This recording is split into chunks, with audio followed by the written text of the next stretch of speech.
Hello, everybody. Welcome to our 10th webinar. It's a very momentous occasion for me and Meredith. My name is Sam Alemayehu. I'm a 2004 Ram Brown Scholar and on the Board of Trustees. Here with my co-host and fellow board member, Meredith Eckers. Meredith. Hi, everybody. Thanks for being here. I like to remind everybody that this is a conversation and we want everyone's input. So please feel free to add your thoughts and your comments and your questions in the chat or the Q&A. And also remember that there may be times when this is an uncomfortable conversation, meant to be, because if we aren't talking about the tough stuff, we won't make any progress. So thanks for being here and being willing to be part of that conversation. Absolutely, and we have such a great list of our alumni and Board of Trustees here with us to talk about leadership. Let me start out with a quick introduction of the scholarship as well as our panelists. The Ram Brown Scholar Program is dedicated to nurturing the next generation of African American leaders. The scholarship honors the legacy of the late Secretary Ronald H. Brown through a selective scholarship program that advances higher education for community-minded and intellectually gifted African Americans. The program supports students before entering college through Guided Pathway Support Program, or GPS, during the college years through the scholarship and mentoring, and after graduation through mentoring and networking. So each week, members of the Ram Brown community will share the panel to discuss these relevant topics.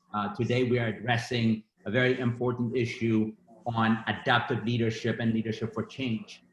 Our panelists today are Adora Mora, Ram Brown Scholar, class of 2006, Director, Corporate and Business Development at Curriculum Associate and Company. Immanuel Foster, Manny, is a Ram Brown Scholar, class of 2002. He's an associate for litigation at Skadden Arps, based in Boston. Jack Leslie is a Board of Trustees, our Chairman Emeritus at Ram Brown Scholars Program, and Chairman of Weber Shandwick.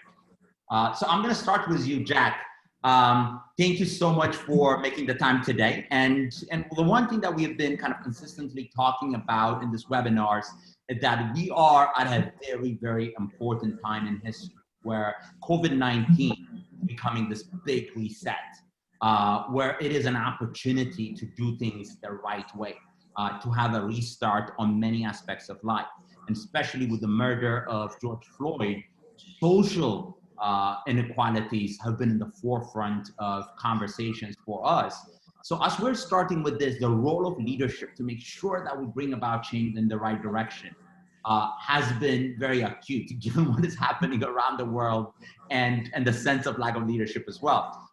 So, you know, we had this conversation around kind of adaptive leadership. Can you tell us a bit more about what is adaptive leadership and what is the right way kind of for us to think about making sure that leadership could play a significant role in bringing about a more sustained and inclusive change? Well, first of all, by the way, congratulations to both you and Meredith for your 10th series. I hope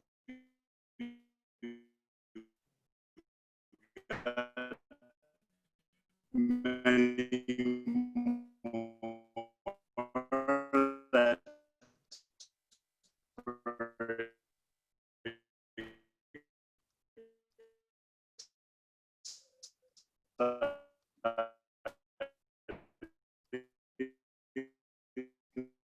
Oh, Jack, I think the network is giving us a hard time.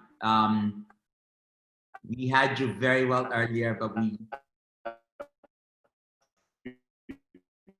Hey, Meredith, can you hear? For that. Oh, now he's back. I mean, the back permanently, or am I just going in and out? You're back now. No, now you're great. Now we can do it. Yes. All right. Yes. We have to tell everyone that I'm coming to you from I know. Like, yeah. from Connecticut. Storm Isaias had destroyed your internet and power. And I should get some kind of a special award because absolutely. I have no, you may hear a generator in the background. We have no power here. We have no internet. And somehow I'm still coming to you. So from time to time, you may lose me. But that's the case. Very well. So please start. So be it. But anyway, I was just saying that there's a real opportunity, I think, even with all of the awful events that we've all witnessed in the last year. And I kind of like to tell our own folks that instead of thinking about going back to work, we should be thinking about going forward to work. That we should, that we should take this and learn from it. And the adaptive leadership notion that you and I were talking about the other day, and you said, wow, I'd love to just kind of maybe do a program on that. So that's why we're here, is something that's been around for a while. It's been studied by a couple of professors. I see Adora nodding her head at Harvard. You can read books on it.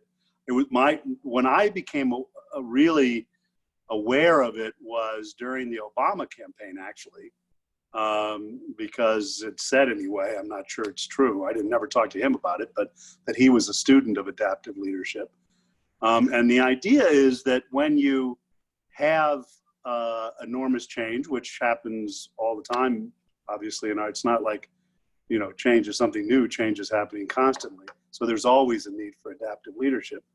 Adaptive leadership, unlike the traditional form of leadership where you have the great person, the heroic figure, usually a male, the great man, who's going to point the way and lead us and we're all going to follow. Adaptive leadership says that you, as a leader, really understand the community, bring people around a common cause, and affect change in that way. And it even was, I was saying to my friends who were in the Hillary campaign after Obama, I said, we all talked about this adaptive leadership, which was perfectly captured in the "Yes, we can" slogan of Barack Obama, right? It was all about we, it was all about us. It wasn't about him, right? And yet what did Hillary do? Hillary said, I'm with her. That was her campaign slogan. She like somebody in the Hillary camp just did not get the basic point, which is that even the language, has to change. That leaders, really true adaptive leaders are people who understand this power really of bringing a movement together. And they understand, by the way, and this is, I think, apropos what we're going through in terms of racial equity and all of the all of the protests of the last few months and how we can channel that, is that there are campaigns. And I used to be, by the way, a campaign consultant. You didn't mention that in my intro, but my background was I was a political campaign consultant. So I think I know something about campaigns. But there are campaigns and there are movements, and they're different. A campaign has a beginning and an end, usually. A movement is something that lasts much, much longer. Movements are very rare in political campaigns. Maybe Barack Obama sort of had one that took us for a while, but even that's not. In some way, populist movements, what we're experiencing with Donald Trump, are in fact, movements. We had, I'm old enough to remember the civil rights movement in the 1960s. The question is whether or not, in my mind, whether we're going to have adaptive leaders who understand the needs and the desires of a community that can begin to bring those folks together into a lasting movement. And to me, that's what adaptive leadership is all about. I'm glad I got it out before the generator went off. No, that's fantastic. And kind of, I wanted to add just one more thing on it as I'm bringing in everybody in. Within the Ron Brown Scholar Program, and we've talked about this, of kind of your personal relationship with Secretary Ron Brown as well, is kind of what is one of the most important things to go about creating a more inclusive leadership, both inclusive in a sense of the cultural diversity, racial diversities, and allowing leaders from various kind of communities to really step out, and ideas, transformative ideas, right, come from those areas. Right. Well, you and I were also talking about this because, Ron was himself a perfect example of an adaptive leader. He was the first Black Secretary of Commerce. He was the first black, I believe, head of the Democratic Committee. He in many ways, you know, was a pioneer. And yet he wasn't, he was the furthest thing from like a Malcolm X, okay? I mean, he was all about collaboration. He was all about kind of adaptive, bringing people together. He understood that and when you read about adaptive leadership, you know, they say there are technical problems and there are adaptive problems, okay? The technical problems can get solved by experts who come together and they figure it out. The more difficult ones are these adaptive problems, which are fuzzier, which are not clear, which require lots of different together to try to figure it out, try to come up with a solution. Ron Brown was one of those, and usually those things, by the way, the technical ones are kind of more scientific in nature, which are fine. The adaptive ones usually involve public service of some kind, and I think what is special about Ron Brown scholars generally is this notion of giving back, or this notion of public service, and so, you know, I think, and that's what Ron, of course, was really all about. No, that's fantastic. Adora, I want to bring you into the mix. So kind of your background is wonderful in a sense that you've gone through investment banking, and thank God you've left that and now came into, you know, exactly entrepreneurship and ed tech. What a better kind of an important time to really see, you know, transformative change in the educational sector. And I think for all of us, you know, that is an area where kind of more inclusivity needs to be done, a much better job. And I think as much as there's a whole lot of infrastructure problems, as well as change from how education is being delivered. But I want you to talk more about kind of the role of adaptive leadership, distributive leadership, in bringing and making sure that this time of change is not hijacked. It's actually, you know, we get some value out of this transformative reset. Yeah, I think that's extremely important. I want to echo all the points that Jack mentioned. Having taken the adaptive leadership course from Ron Heifetz at the Kennedy School, you are textbook answers. Did I get it right? Yeah. I read it a long time ago. Literally. And you know, the other thing that you said that just, you know, really hit the pin on the nail. You know, adaptive leadership, so much of it is you're at the core. What is the status quo of an organization is not good enough. And so you're at the core of trying to change what is so fundamental around the way things are done in an organization.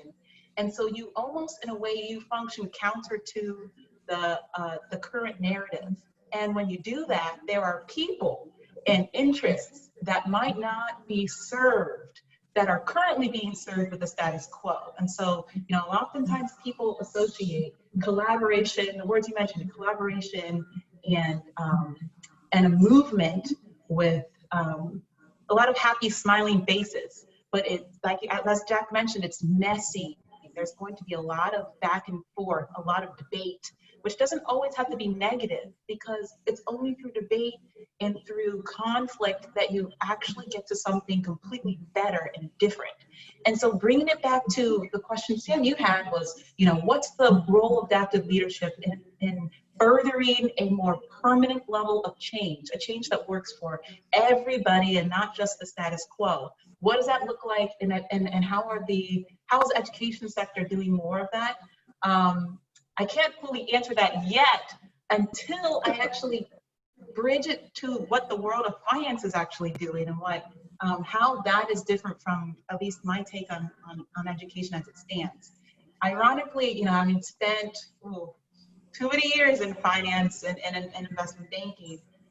That world is it's very unique in a sense that there aren't enough people pushing for that new change. And when it is, it leads to the certain routes being tougher to achieve than others.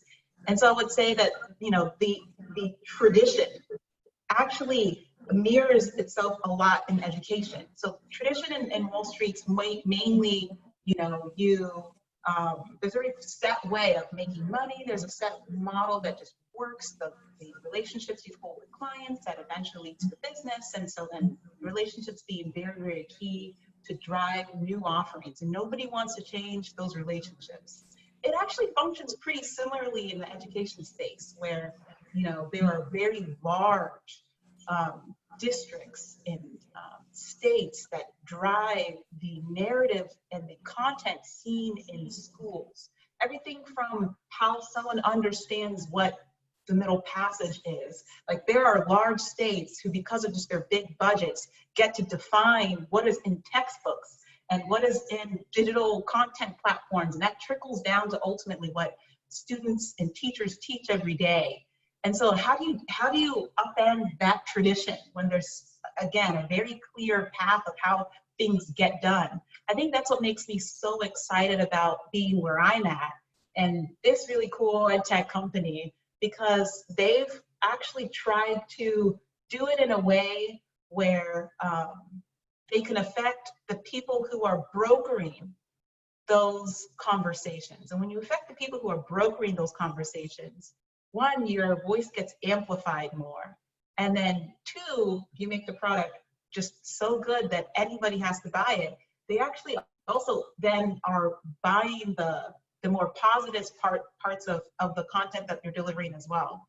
And so like, it's interesting that they're sort of working within the system to embed more positive content, more racially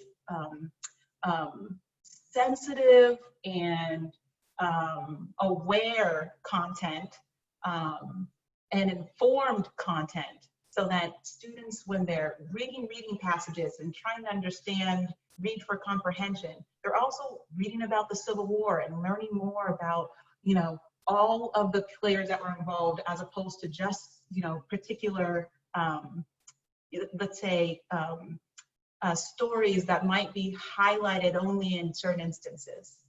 They're hearing a range of diverse voices as they're continuing to build on their skills. And so the implicit part of the conflict, the implicit part of embedding narratives that are in a, you know, very rigid traditional system is what our company is doing. And I'm really excited that to be in this position to help amplify that work in my role.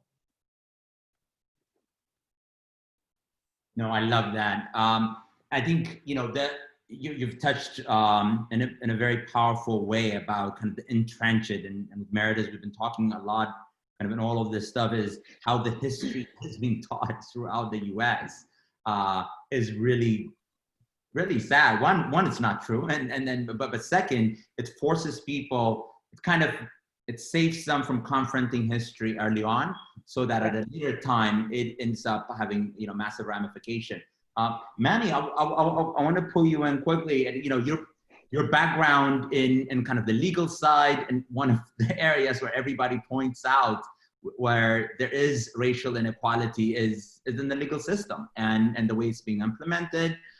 It's a system that, you know, that has that preferential kind of treatment for certain areas, be it from the socioeconomic side and other things. And for us as Ram Brown scholars, from the background that we came in, you know, being in this type of positions, understanding the legal side, and then making sure that policies, permanent change, is all about institutional policies that are in the system that would lead into that. Where do you see kind of the role of adaptive leadership in kind of making sure that the community that we all came from is on the table, is part of this new change that hopefully should come, and we are kind of hoping to nudge it in the right direction to come out of this COVID-19? Thank you. Thank you for framing it in that way. I think there's a lot there. There's a couple different spheres you can go in. One, you can look at society as a whole, you know, and the role that law can play in bringing more equity to people. And the other kind of spheres, like within the corporate legal culture. So I know that within our firm, this particular moment has caused a lot of introspection that otherwise would not have occurred, in thinking about why, you know, for example, 4% of the 4 to 5% of the associates that come in every year are Black, but only about 2% of the firm partnership across big law tends to be Black. And thinking about what can be done to address that.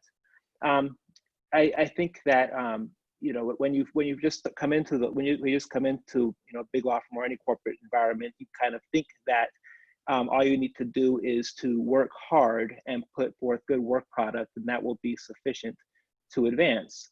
But once you get into those spaces, you realize that there are levels to it, and that, you know, each time you advance to another level, it's like a new boss, a new challenge, and it takes a whole new set of skills. But there are some folks who tend to have cheat codes that kind of can bypass some of those levels and make it a little bit easier to get past the boss, maybe because they power up, for example. And those cheat codes are essentially connections, like who you know, both in the firm, but also outside the firm, people who can feed you information about how to advance professionally and how to deal with difficult personalities, how to network outside the firm and meet potential clients, how to foster things like how you should be spending your time. So I think that those sorts of things are definite. Those types of conversations are happening at the firm, and thinking about, you know, like a lot of Black associates just don't have those cheat codes. So how can we either share those? How can those codes be shared, or how can Black associates otherwise become privy to the means of self-advancement? And so, you know, in a particular moment, our firm is definitely looking at different ways of increasing opportunities for Black associates to advance. And I think that's important. But going to the other sphere that I think you were hinting at in terms of how law can make society more equitable, I think that it's important to have lawyers on all sides. You know, it's important to have lawyers with good hearts, you know, participating in all aspects of the law, both as prosecutors, as public defenders, in corporate law. I think it's important to have good people. And I think that whatever you can do to promote good people getting into the right places, that will make a huge difference. I think that unfortunately right now, you know, from a criminal justice standpoint, there are a lot of prosecutors who have the wrong incentives, and the incentives is basically to increase the percentage of convictions that they get, and to have certain sentences that are doled out, and that's kind of how they're judged by their voters. And I think that it's important that we as not just as lawyers but as voters pay attention to who's running for these positions, that we vote for people that we think are good people and will do good work, and pursue cases on their merits, and not pursue cases just for political and for personal political advancement. And Manny, so I don't think a lot of people understand that that's the way the criminal justice system is set up. You know, I think a lot of people's perception of Law and Order is, in fact, the TV show Law and Order, and the idea that the good guys go do the right thing and the wrong guy never gets convicted. So why is the system set up like that? And how do we actually, other than just making sure that the right people fill those roles that are elected roles, how do we change the system so that that isn't what motivates the process? There's a lot there too. Sorry. I think that so there's a lot of, I think, racism throughout the criminal justice system. I know personally I've had horrible experiences with police, and I think that, you know, the cases that prosecutors get are only as good as the cases police bring in, and not only as good as the cases that detectives bring in. And I know that I've had experiences where police have just attacked me for no reason. Like, for example, I remember when I was like 11 years old, I was walking back home from a bookstore with a friend, and then a police car swerved up out of nowhere, and parapolicemen came out. They pushed us down, handcuffed us, and took us back to the hotel where we lived. And when they told, so we were living in a slum hotel at the time, and they told the folks there that we were up to no good. Our crime was jaywalking. We weren't, and I'm pretty sure we were crossing at the correct light. So I think that it's important that, you know, I think that it's going to be difficult for things to become more equal, unless and until we kind of have people in all the positions of the criminal justice system, from police officers to prosecutors and everybody in between, investigators, detectives, all those folks. We have to have good people in those positions, who are appropriately trained and appropriately equipped to do the right thing. And I know there are a lot of different ideas circulating right now about how to do that. But I would just say that the criminal justice system right now is infused with racism. Yeah. And Adora, how about education? I grew up with a second grade school teacher and a diagnostic reading specialist. That's my mom. So I'm pretty familiar with education, and there's a great deal of inequity, and some of it has to do with the way lines are drawn, and some of it has to do with content. What are a couple of things that you think will start to make the change to create equity in education? Yeah, I think I'm also going to throw in, I might throw in some things on finance too. I do think how we interact and engage in the system of money is key. But I would say on the ed side, it gets complicated when it comes to funding, given that so much of the funding is sort of outside of any individual's immediate control. So, a third of funding is your property tax, a third of funding comes from, federal kind of, grant-driven funding that comes with its own rules and stipulations. That's why a lot of students have these, annual state tests even at the end of each year. And then a third comes just from state funding, and education clearly is a state level thing. So I just want to make sure I give that context so we all have it. And then a lot of content's actually driven by a lot of big schools, districts, and states. Some of the biggest states that are driving the creation of content, California, but also Texas and Florida.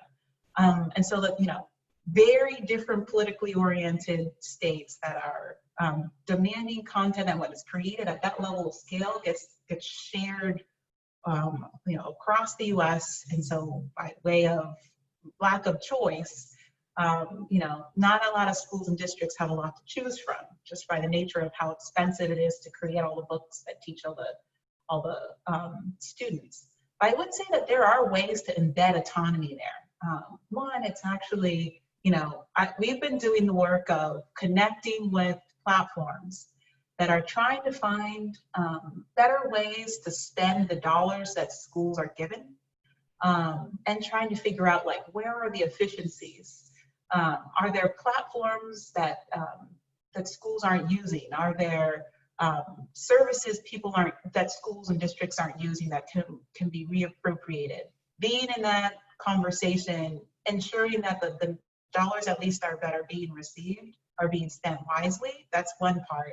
And also create some level of accountability, because if you're able to prove, okay, I only have X, and I am not able to spend it on the things that I fully need. Primarily 60% of all budgets are spent on staff, mind you, and sometimes it's even higher depending on where you are.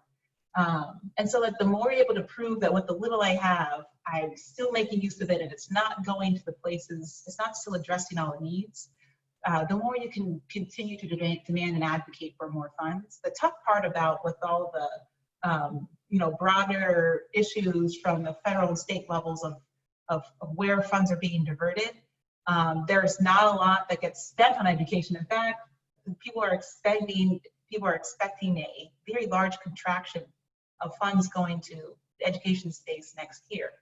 And so that just hurts and creates even more disparities between disadvantaged students and those who are in more privileged areas. A couple things. The biggest determinant of your life chances is where you live, and it's because of education. And so not necessarily tying the dollars a student is providing. If I was a student, my head is probably worth roughly $3,000 or so from the New York, New Jersey area. If I choose to go to a different school, that money should just travel with me to a different school. Right now, that doesn't happen. And when you're able to do that, you're able to unlock more option for parents and their families as they think about their ways to offset a particular school that might not be doing well. And then when you add on to that an ability for that school to spend their dollars a little bit more freely, so then they can optimize the money that they're given, that helps. And then lastly, on the content side, if you give more choice, allowing more, tech-based digital offerings that schools can use to share directly into classrooms, it also helps to offset some of the very narrow pedagogy that exists in some textbooks that are literally teaching inaccurate information. And so having states be more flexible around those, particularly those that are quote unquote called core states, that they have 3 or 4 set curriculums that you can only choose between those if you're teaching in that school. That's, I think, is kind of highway robbery personally, because then it means it's a very myopic way of teaching certain really important topics that are seen in schools. And then the last thing on just finance, I think that it is a disservice. I actually do. I think it's a disservice for someone to say, all you have to do is just have your job and continue saving, and then eventually you save and you save enough for retirement, and then you live your perfect life. That's not, like, literally the system is working against you when you believe these things. And so giving more autonomy back to the person, being involved in the stock market is not rocket science, more education around more community-based and individualized investment, more access to more democratic sources of saving and banking relationships that aren't just based off of personal preferences, which is what it currently is, helps to create more dollars coming to the right communities, to every community, to every potentially disadvantaged population, Black or brown. It doesn't happen right now. There's a reason why minorities were, less minority businesses were able to get access to PPP funds. They did not have relationships with banks.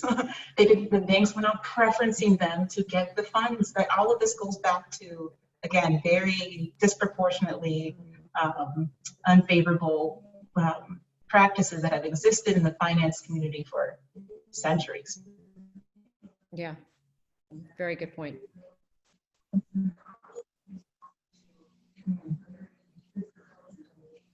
Hey, Jack. I think his video is frozen. He does look frozen. Either that or he's sitting very. Hey, Meredith and Sam, going through those inequities as relate. Yeah, you hear me now? Can you hear me now? Can you hear me now? Oh, I'm sorry. My system is screwing things up. You can hear me. Okay. Now we can hear you. No, I wanted to ask Adora a question about, because, COVID has exposed inequities in so many ways. You mentioned a couple of them. But in education, for this virtual kid, you can hear me now. So did you hear the beginning of my question? No. The question, inequities, because, if your kid goes to private school, if it doesn't, they may not. I don't know if you read today, Kenya announced something very unusual, which is that they're going to hold the entire school year back because they didn't want to deal with some who were very poor and weren't going to move forward, and some who could. Everyone's going to just be held back for a year, but which I thought was really quite interesting. Mm-hmm. But I mean, can you talk to us a little bit more about, as all the parents are now thinking about their kids going back to school, about how these inequities will play out in the age of COVID? Yeah, I think it's going to be really interesting. One, you're going to have less support for students who would require even more support just to keep regimented, focused on learning. Disproportionate amount of Black and brown students have they require special support to learn in a classroom. Whether it's a teacher aide that goes around, and when they immediately see they don't get something, they can lean in really, really quickly and service it. Imagine doing that on Zoom. It's almost impossible. You have teachers who are voraciously trying to read faces as they're, trying to pummel out as much content as they can. knowing that they actually aren't meeting with all their students around their subject area every day like they were before. So naturally, we're going to fall behind. And on the other end, on like the, you see a lot of privileged households that are supplementing all the Zoom classroom sessions with in-person tutoring from people who are going around and following the 6 feet distance, kind of measures, but like going out to happens a lot, these like learning pods, what they're calling it. Like you go to, some park and you have someone who's supplementing what you're learning in the classroom real time. And families who are more well off are actually paying for that. All things that aren't happening in disadvantaged communities and things that most certainly aren't happening status quo. I think you're going to see a very, very large gap as it continues to grow between the haves and the have-nots when it comes to the ability to retain content. I do think there's actually a lot of effort being spent on the ability to deliver content, and that schools and districts are becoming a lot more easing their kind of standards around what type of medium and what level of commitment they are expecting from teachers. So you'll see more teachers teaching more over larger swaths of time with much more materials to use. But you might not see the level of retention in the same way amongst particularly disadvantaged students because they are battling between that and 500, not five, but like, large households where they have people just swarming around. It's very hard to focus when you're, in a household with a lot of things going on and you don't have the same schedule, rigid schedule in a day. So you'll see it start widening. I am very worried about that. And I think that the thing that I think a lot about is what does volunteering look like in the ed space, where can you have certain people supplement that type of learning with their own learning pods that are happening? Can you have a closer relationship with what is being taught? You see it earlier enough where you can reiterate that in maybe more one-on-one sessions, even if they're virtual. I mentioned I still advise with the Harlem Children's Zone, and there's this large effort around how do we disseminate the learnings that they're seeing in other large urban areas. And that's one thing they're doing here in Harlem. They are trying to supplement that teaching with other people, a task force of other people who are interested in education that want to fill that gap. It's hard to scale that. And so that's the part I get most worried about.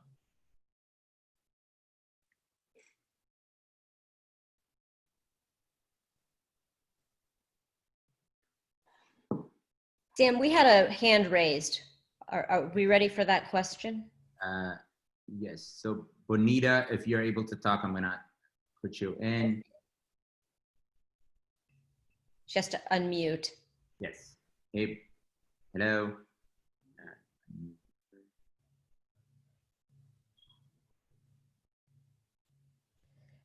So we always have our little technical problem once in a while.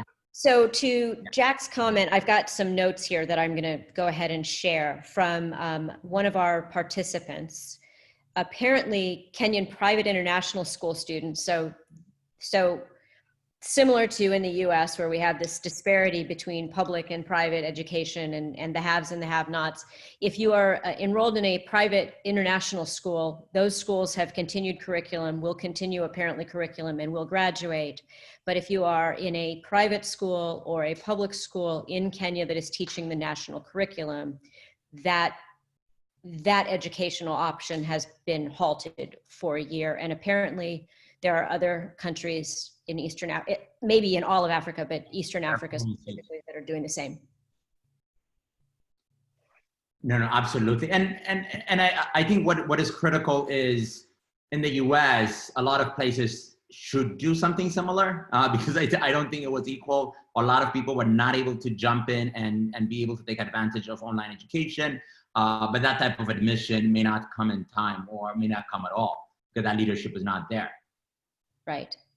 And I think, Manny, because you raised some really powerful kind of points on kind of the role of stop and frisk and many other things that we, like when you feel it and when you go through it, it's so powerful that anybody else that have not gone through that, we had to hear from a presidential nominee and a former mayor of New York on kind of defending that and then saying, oh no, it's just like if it quacks like a dog and it walks like a dog, maybe this is a short way, this is what we should do. And it's totally a disservice and a disconnect on what real life is all about. And kind of us, we are trying to kind of go through changing the systems, be it what Adora talked about. We know a lot of the answers. Everybody has been studying and trying to put them out. What are the right ways to make it, I don't know, I guess I want Jack to also jump on this later as well. What is the right way to present it and do it so that everybody sees that this is a better choice for society in general? It's not just taking advantage of someone or kind of disservicing another. It is really a win-win solution. Good question. I think that there are a couple ways to approach this. I think one way is to just meet Black people. I'm not the only person who's had this experience. Like, I think, you know, like I talk to my friends all the time, and like we frequently have these sorts of experiences where where police have just accosted us for no reason.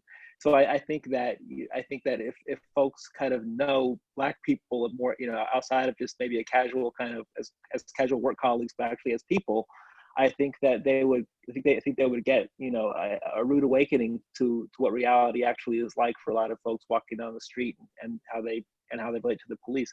Then I think another kind of approach to it is to do a thought experiment, to close your eyes and imagine that it was your kid who was walking down the street and the police were stopping and frisking them for no reason. I think that would also kind of frame it in a different way, because I think everybody just wants for their kids to have all the opportunities in the world. And I think that if you can wish for others what you would wish for your children, I think that puts you in a different mind frame that is more, I think, appropriate. Yeah, can you hear me, Sam? I don't know. Yeah. Finally. Yeah, no, I mean, I think that's a really good point that Manny makes. Is Manny's sitting there in Boston. I worked for Senator Ted Kennedy for 8 years, and I lived in Boston and ran one of his campaigns up there. And my apologies to people from Boston, but I found more racism in Boston than I did when I'd go to Atlanta, you know, or Dallas or other southern cities. And in part, it was because there was so little integration.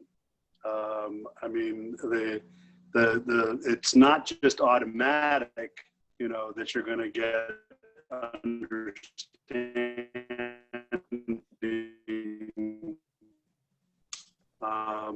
based in some liberal community versus, it's much more whether or not you really are truly able to integrate. And that's when I went through busing, you may remember Ted South Boston, as he tried to kind of stand up for that.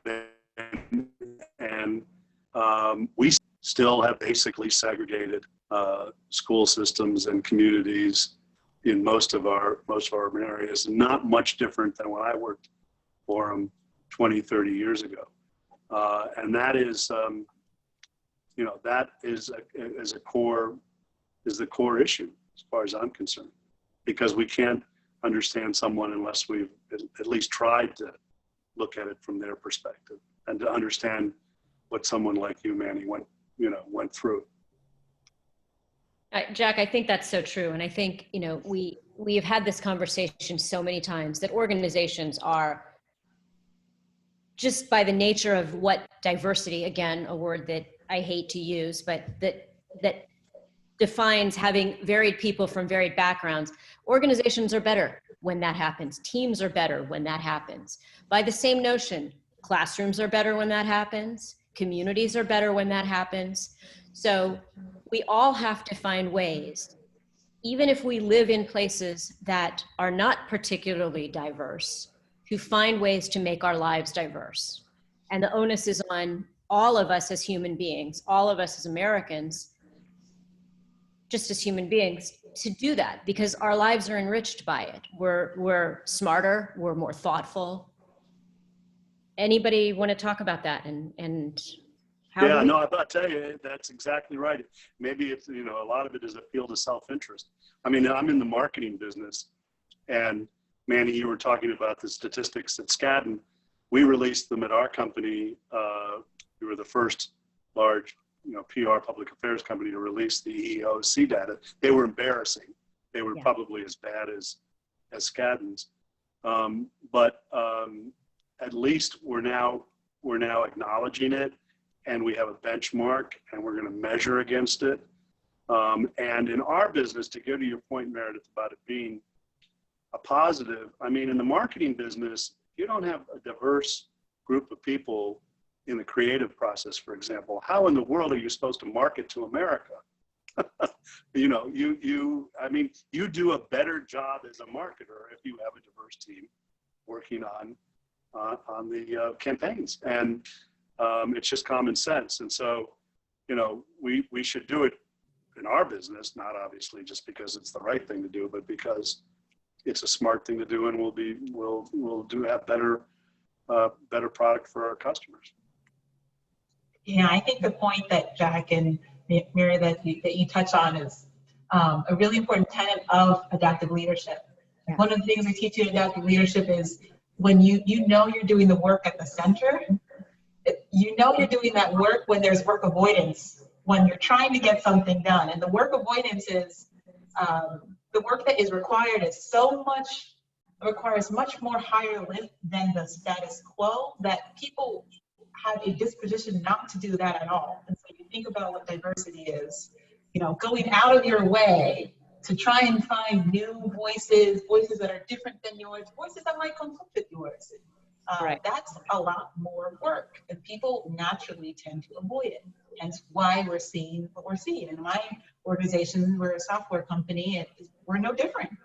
I think it's less than 3% Black. I'm one of 3 more senior Black people.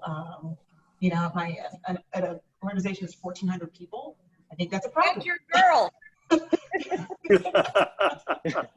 So how do we get people in the center of the work when they naturally want to avoid it? I think that's right. That's the key question. Right. So to that point, we've got a good question here in the chat, and I'm just going to read it so that I don't lose anything in the context. Racism is in every state across every level. Diversity is the topic, but isn't a driver for systemic change. So to each of the panelists, what is your social change theory?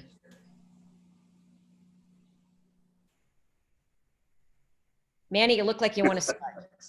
No, I mean, that's just a very, very, you know, deep question. Like, what is your social change theory? So I think that the first step is to recognize, and so to adaptive leadership, which I've had no background in, not even a class, but is recognizing what the problem is and what needs to be addressed and confronted head on. So, for example, in the law context, the problem is that there aren't a lot of Black associates who are being promoted to Black partners. So what is the problem there? Is it that the Black associates aren't as skilled? No. Is it that they don't have the same opportunities? Partly. Is it that they don't have the right mentorships, the right sponsorships, the right exposure to clients? Probably a combination of all those things. So I think that the first issue is to recognize what the problem is, and then to develop a consensus around how to address them. And the consensus, like Adora was saying earlier, is not going to be an easy thing to come across. There are going to be some disagreements, and there are going to be some very heated disagreements. Some of them may be difficult to surmount, but I think that in the conversation about it, you come up with the best place that you can to then develop an action plan to move forward. And in a particular moment, I think that, you know, it's worth noting that there are some folks who kind of have a more traditional view towards development, which is that things will kind of progress on their own without any sort of activity proactive activity among people. But I think, and that was especially something that I think was experienced in the past, and it's something that we're experiencing right now in our present moment. Like I was reading an article about the civil rights movement, and how, for example, John Lewis and Martin Luther King were viewed as radical because they weren't pursuing change through the courts. Like Thurgood Marshall was kind of thought they were trying to move things too fast, too soon, too quickly, and not in a way that that was as consensus building and as conservative as the judicial process. And I think that in the current moment, a lot of folks look at the Black Lives Matter movement, the protests, they think that that's too much, too fast, and that things need to move a little more slowly, do things, through nonviolent protests, do things through the courts, the way, in that manner.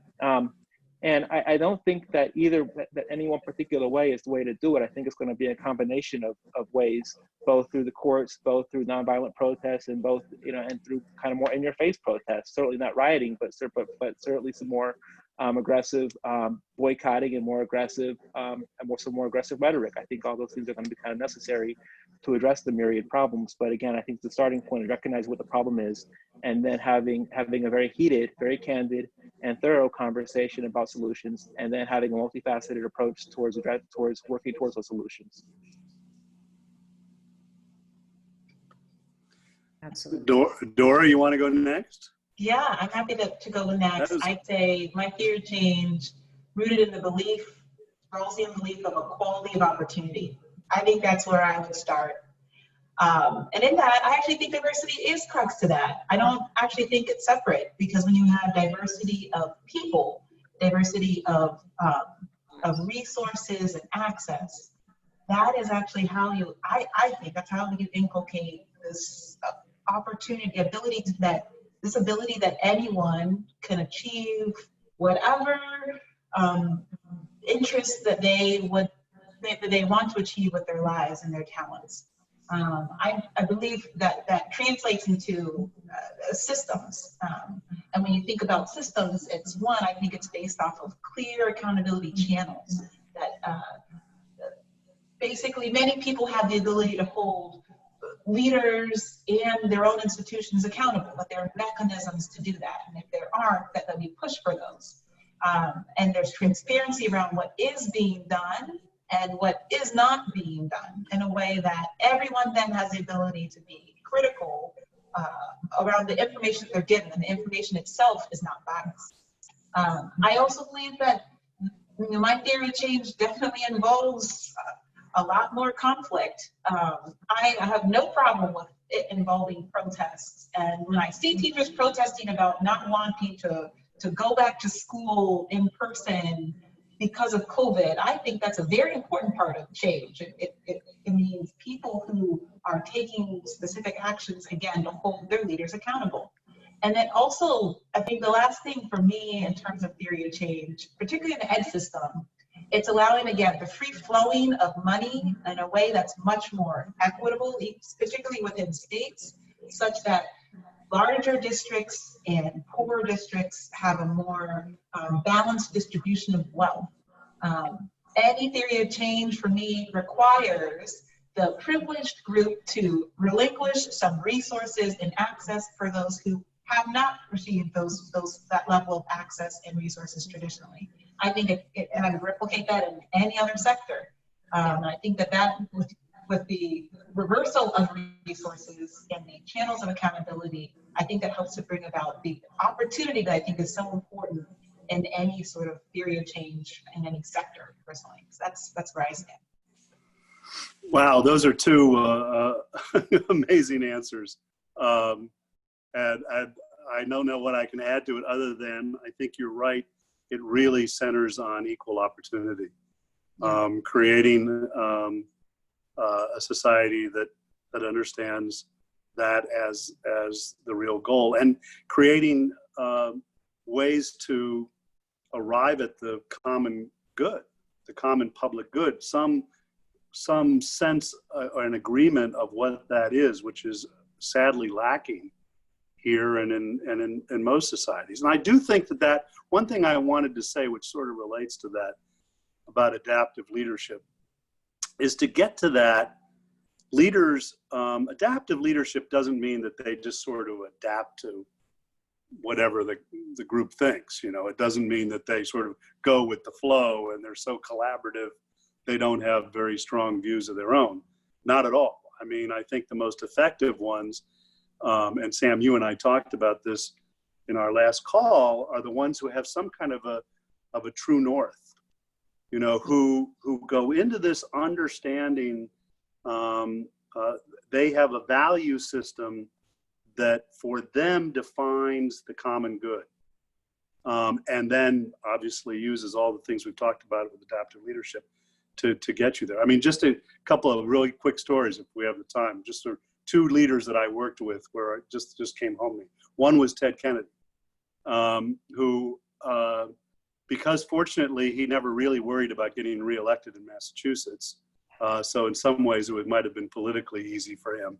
But he truly had a very, very clear sense of a North Star. And I remember years after I left working for him, the Iraq vote, this was in the final years of his life, the Iraq war vote came up.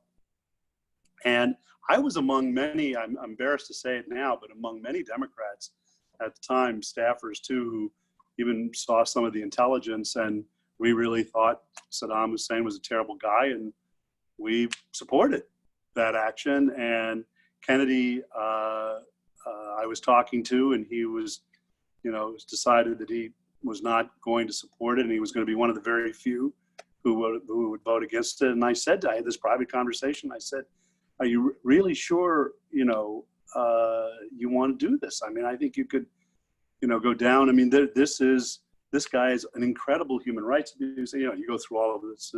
And he said, "You know, my brother," he said, I've always had a very clear idea of when I will commit young men and women, American women, to war.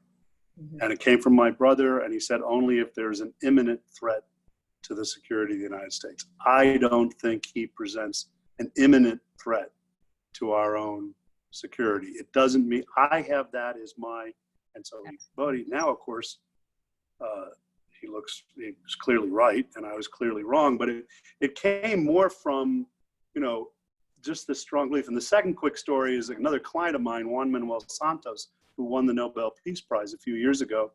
He was the president of Colombia and put in place a peace process that ended 50 years of civil war. He was extremely unpopular because of it, and I was his political consultant. He was up for re-election. His numbers were terrible, even though he had negotiated most of the peace agreement, but not all of it. So he hadn't finished. And I said, you know, and he was wearing this white dove on his lapel pin and his whole campaign. And I said, just, you know, why don't you get off the peace thing for a little bit, get on housing and some of the other issues that we know are important to the Colombian people. And just, you know, it's just not a winning issue. I mean, go back and do it if you want, but it's not a winning issue. And he looked at me and he said, but Jack, that's what this is all about. That's what this is all about. And he, by the way, almost lost the first round. He lost the first round of the referendum on peace, came back and finally pushed it through. But he at great, each of them sort of a story that the expedient political thing might have been to do something different. But they had this North Star, and they were both, I think, great adaptive leaderships. Kennedy was known for reaching across the aisle. And Santos had to do that to bring all the different parties together to get a peace deal in Colombia. But they weren't just kind of sitting there listening, trying to get everyone to play nice with each other. They had in their own minds a very clear idea of where they should go. And I think that's a really important thing for leaders as we try to move to a higher form of hopefully social justice in this country. Yeah. I think those are all great points. And the asker of that particular question said thank you to all three of you for your very good points. One last thing that I want to bring up that came out of the chat is this idea that in education, we're almost taught that particular populations will be marginalized. It's the way history in this country is taught. And when you think about adaptive leadership and you think about social change, if we could come to a place where we didn't think that anyone should be marginalized, why is anyone different for any particular reason?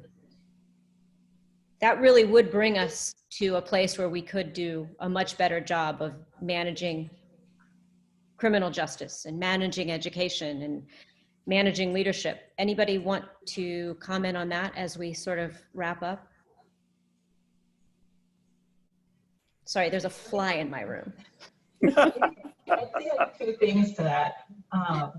One, I find no problem in exploring the history of marginalization amongst marginalized groups, right? Like I just want to put that out there. I don't think there's anything wrong with that. I would say the scars in my story have made me strong.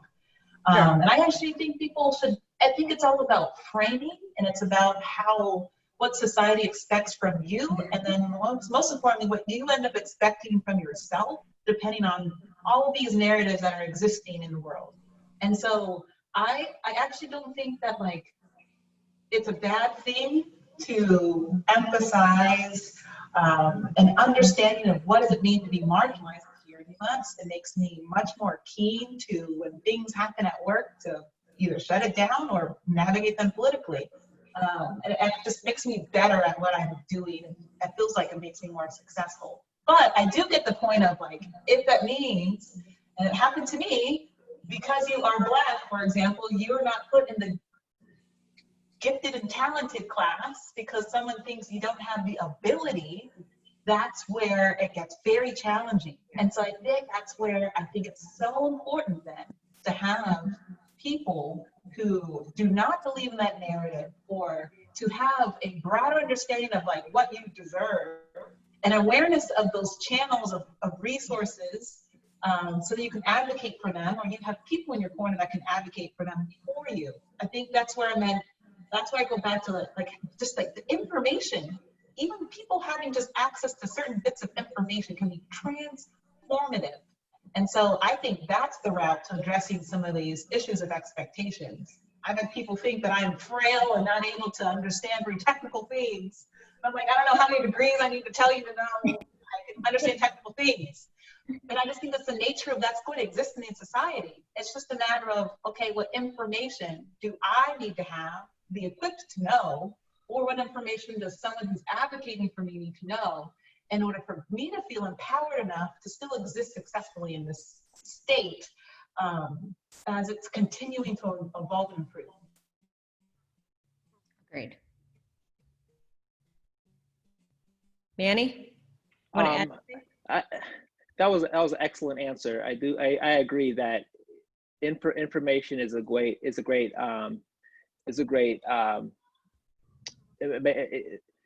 it definitely makes things more equal. I also want to echo the point that being marginalized can, in a sense, make you more self-aware, and it can be an advantage, and to the extent that it can spur self-reflection and introspection, and make you a fuller person and inhabit yourself more authentically.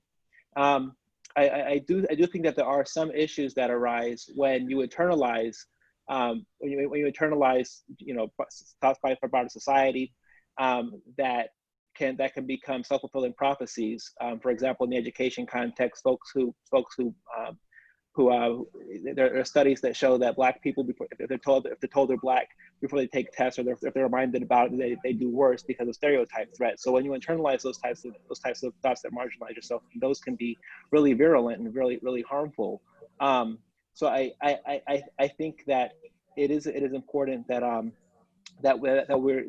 we be aware that it could hurt people, generally, to marginalize them. But I think as a marginalized person, you should think of it as a superpower, as kind of a secret that you can use to give yourself courage and to give yourself power that other folks may not see.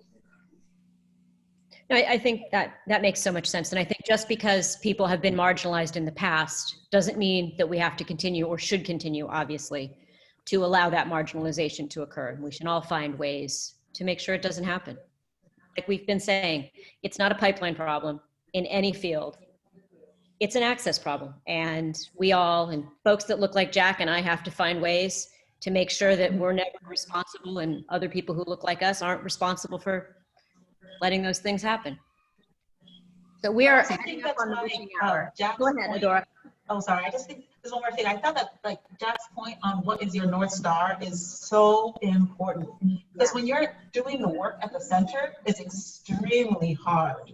And it might seem as if everybody is telling you something that's not like, that's counter to what you believe, what you want to do. And so like that North Star is something really, really important in adaptive leadership. I really just wanted to reiterate that. So like, what is your question? What are you here to do in your life? Right. What is your North Star that's going to keep you fueled for that fight to, again, per the point we made earlier in the session, for it to be a movement and not a moment. Right. Those are great words to end on. They are. It's a movement. Sorry about my fly, and not a moment. Yep. That's right. So, Sam, you want to take us to? This was fantastic. Thank you so much, everybody. Jack, thank you so much. Pushing through is all of the technical issues, and the tropical thunderstorm does not stop us. Really appreciate it. Manny, Adora, thank you so much. And everybody, see you next week on Thursday. Really appreciate it. Same time, same channel. Thanks, everybody. Great. Thank you all.